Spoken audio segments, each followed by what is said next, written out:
வாங்க சார் தம்பி. வணக்கம். உட்காருங்க. என் பேர் ராஜன். தெரியும், நிறைய கேள்விப்பட்டிருக்கேன்.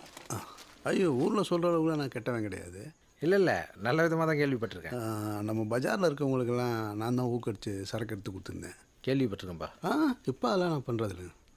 இல்லை, 2-3 தடவை உங்கள் பொண்ணு கோயிலுக்கு வர சொல்ல நான் பார்த்தேன்.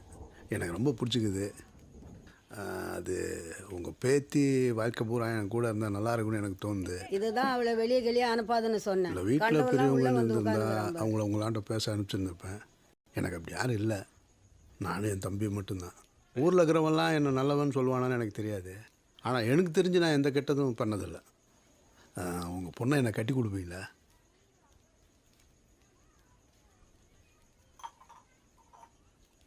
கட்டிக்குப்பா.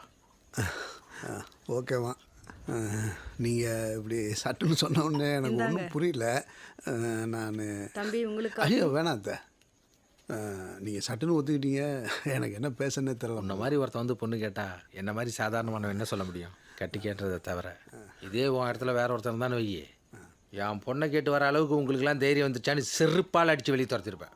வீடு தேடி வந்து பொண்ணு கேட்டவன் ராஜன். கட்டிக்கின்னு சொல்லாத வேற என்ன சொல்ல முடியும்? கட்டிக்க பா.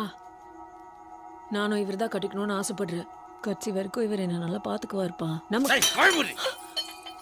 என்னங்க படி. சந்திரா உன் பொண்ணு தான், நான் இல்லைன்னு சொல்ல. நீ எனக்கு கட்டி கொடுக்காத போ, அது ஓ இஷ்டம். ஆனால் இன்னொரு வாட்டி இது மாதிரி எதுனா நடந்துச்சு வச்சிருவேன். இந்த மாதிரிலாம் பண்ணுவீங்க தெரிஞ்சுதான் பொண்ணு கொடுக்கவே பயமாக இருக்குது. ஐயோ இல்லை மாமா, நான் என்ன சொல்ல வந்தேன்னு சரியாக சொல்ல முடியாது போச்சுன்னு நினைக்கிறேன்.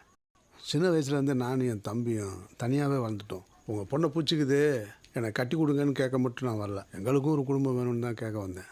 ஆனால் உங்கள் குடும்பத்துலேருந்து அவளை பிரிச்சுட்டு போய் தனியாக வாழணுன்னு எனக்கு அவசியம் இல்லை. மனசு மாறினா கட்டி கொடுங்க.